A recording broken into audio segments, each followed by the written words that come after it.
She thought I didn't notice the perfume, the turned phone, the distant eyes. But I did. And then, holiday dinner. My humiliation, her laughter, my children's unsure giggles. I didn't confront. I waited, observed, planned. August 2018 in the Austin suburbs felt ordinary at first, almost reassuring in its predictability. I came home at the same hour every evening, unpacked my briefcase, checked the homework of my daughter and son, and prepared dinner with quiet precision. My job as an engineer at a large tech company gave structure to my days and a kind of comfort to my nights. I prided myself on keeping the house in order, on maintaining routines that made life feel safe and contained, like a film set where every object had its place. Yet small disturbances began to surface, subtle and unsettling. Morgan stayed late at work more frequently, claiming meetings or deadlines, but sometimes she returned with a scent that was unfamiliar, a trace of someone else's perfume lingering in the folds of her coat. I noticed how she handled her phone, flipping it closed or turning it face down whenever I entered the room, her movements quick and automatic. Around the house, her attention seemed half-hearted, tasks done superficially, as if she were performing an obligation rather than living. Her eyes, once lively and attentive, appeared distant, glazed over, detached from the life we had built together. I found myself watching for signs in her smallest gestures, the flicker of tension in her fingers, the way she paused mid-step, the habitual sighs, the repeated phrases she said without thought, almost like she was rehearsing instructions for herself. I tried to rationalize these moments, telling myself she was tired, stressed, overworked, or distracted. I wanted to believe that the unease was temporary, a ripple in the normal rhythm of life. Yet beneath my attempts at explanation, an instinctive unease grew. My mind and body registered a discord I could not ignore. Something was shifting, small at first, but insistent, and I could feel the weight of it pressing into the edges of my daily routines. I stayed observant, silent, measuring, even as I clung to the illusion of normalcy, because admitting the truth seemed impossible before the evidence fully revealed itself. December 2018 arrived with a chill that seemed sharper than the season usually demanded. I found myself at Morgan's parents' house in Austin, surrounded by the familiar warmth of holiday decorations and the subtle tension that always seemed to hover just beneath the surface of family gatherings. The tradition was hers, cultivated over years, where each person shared the most significant lesson they had learned that year. I watched the room carefully, noting the expressions on my children's faces, the polite smiles of relatives, the occasional glance that lingered longer than expected. Every laugh, every tilt of a head, every hand reaching for a plate was catalogued silently in my mind. When it was Morgan's turn, she lifted a glass of red wine with the practiced poise of someone delivering a performance. What followed shattered the calm I had so meticulously maintained. Her statement singled me out, not as a partner, not as the father of our children, but as a source of ridicule. Laughter erupted immediately, genuine to those not aware of the weight behind it, but brutal in its impact. The sound filled the room and seemed to press down on my chest, heavy and inescapable. My children laughed too, uncertain but obedient to the tone of the gathering, and I felt an emptiness widen inside me, a hollow that had been quietly forming for years. I retreated inward, clinging to the mechanics of control I had practiced for so long. Each moment of endurance, each silence I had imposed on myself to maintain peace now felt meaningless. In the darkness of the living room later that night, with the twinkling Christmas lights casting uneven shadows across the walls, I reflected on all the times I had ignored signs, all the subtle betrayals I had swallowed, all the compromises made in the name of harmony. The realization hit me with the quiet force of inevitability. Love could not survive public humiliation, and pretending to protect the illusion of family was no longer sufficient. I understood, with cold and unflinching clarity, that self-preservation had become the only choice that mattered, and that a decisive line had been crossed beyond repair, beyond forgiveness.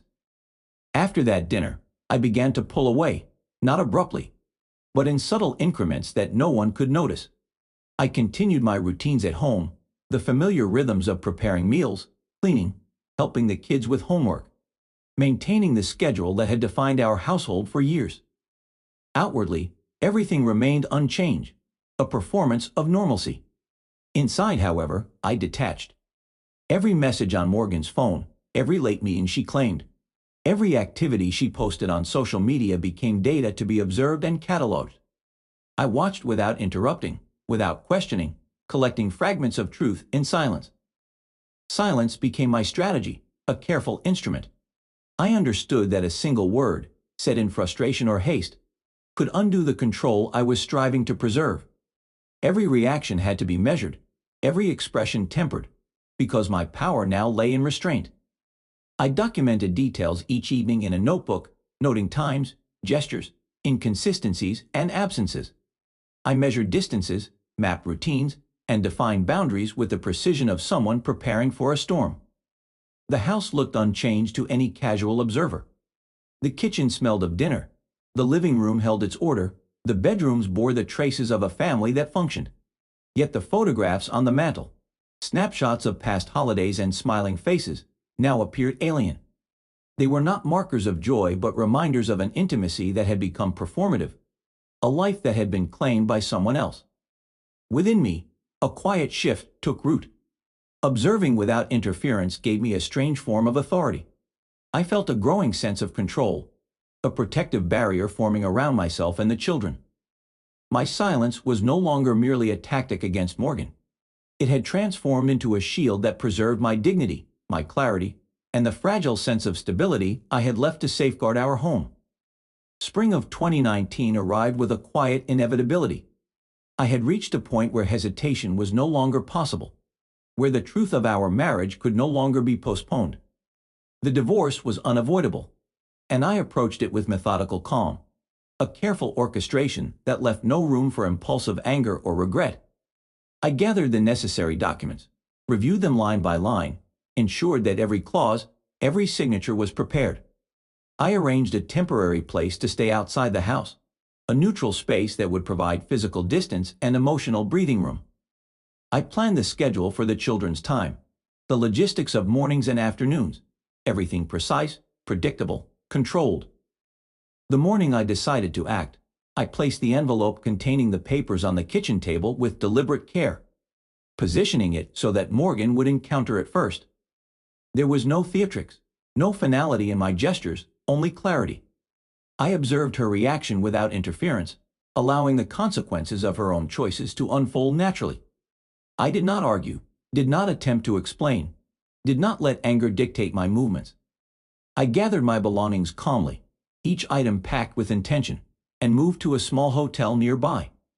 Every step was deliberate, a reinforcement of the boundary I had established, a declaration of autonomy and self-respect. The children noticed the shift immediately, though their responses were tentative and uneven.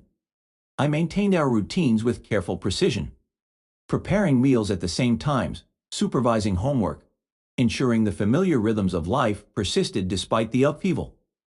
My silence became an instrument of stability, a shield for them as well as for myself. I allowed them to adjust at their own pace, demonstrating through action, rather than words, that life could continue without chaos, that boundaries were not punishments but protections.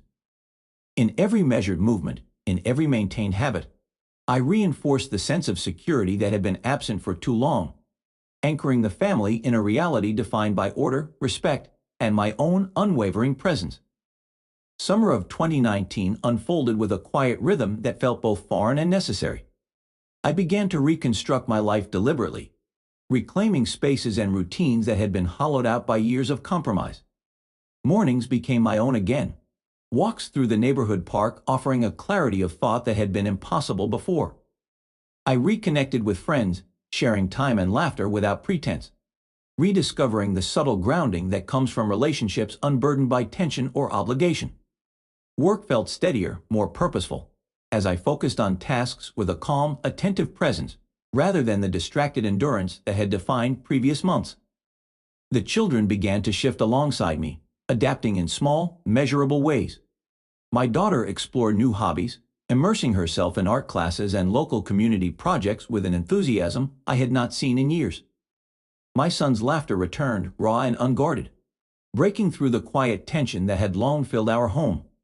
I noted each change, understanding that recovery was incremental, a process that demanded patience and observation, and that the assurance of stability grew more with each conscious step. I reinstated old habits with renewed purpose.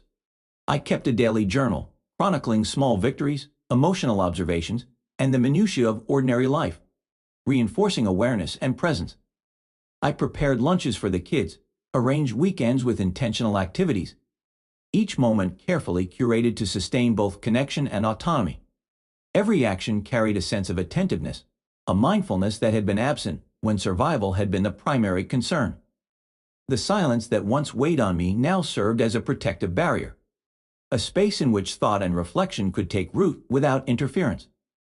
Through this reconstruction, I understood a fundamental truth. Love without respect was unsustainable, and my own value was not contingent on validation from Morgan or anyone else. Each deliberate choice, each maintained boundary, reinforced a sense of self that had been fragmented but now slowly consolidated. I moved through the days with measured confidence, observing, learning, and building a foundation of internal order that promised not only recovery, but the possibility of thriving in a life defined by clarity, integrity, and deliberate attention to what truly mattered. Fall of 2019 settled over Austin with a crisp clarity that mirrored the changes in my own life. My home became a sanctuary, a space meticulously ordered yet alive with warmth, where each corner reflected intentional care rather than obligation. The children navigated the new rhythm with growing ease, their laughter echoing through rooms that no longer carried tension or unspoken conflict. I moved among them with attentiveness and calm, observing small gestures of adaptation and joy, each one a testament to the stability I had worked to create. The past with Morgan existed only as a recorded lesson, a memory catalogued but no longer capable of swaying my emotions or clouding my judgment. I allowed myself to be present in ways I had not permitted for years. Friendships deepened, marked by laughter and mutual understanding, and I tentatively explored light, uncomplicated romantic connections, each encounter offering connection without surrendering self-respect. I engaged in activities outside the home with deliberate attention, exercising in the mornings, volunteering locally, immersing myself in projects that demanded focus and rewarded effort. Each day began with conscious breathing, a few minutes of quiet reflection to establish balance before stepping into the rhythm of tasks and responsibilities. Every act, from organizing the kitchen to walking the children to school, was performed with awareness and calm, reinforcing the sense of agency and control I had reclaimed. I understood that life does not end in the wake of betrayal. Strength revealed itself not in confrontation or revenge, but in the deliberate preservation of dignity and the cultivation of internal peace. I felt a resilience that was at once quiet and unyielding, a steadiness born of conscious choices rather than circumstance. Lightness and equilibrium accompanied each step, a new ease in daily life that allowed me to inhabit each moment fully without the weight of fear or expectation. I was no longer captive to another person's behavior, no longer defined by the whims and errors of someone else. I was fully the architect of my own life, the steward of my own well-being, and in that autonomy, I discovered not only freedom but the quiet joy of living entirely on my own terms.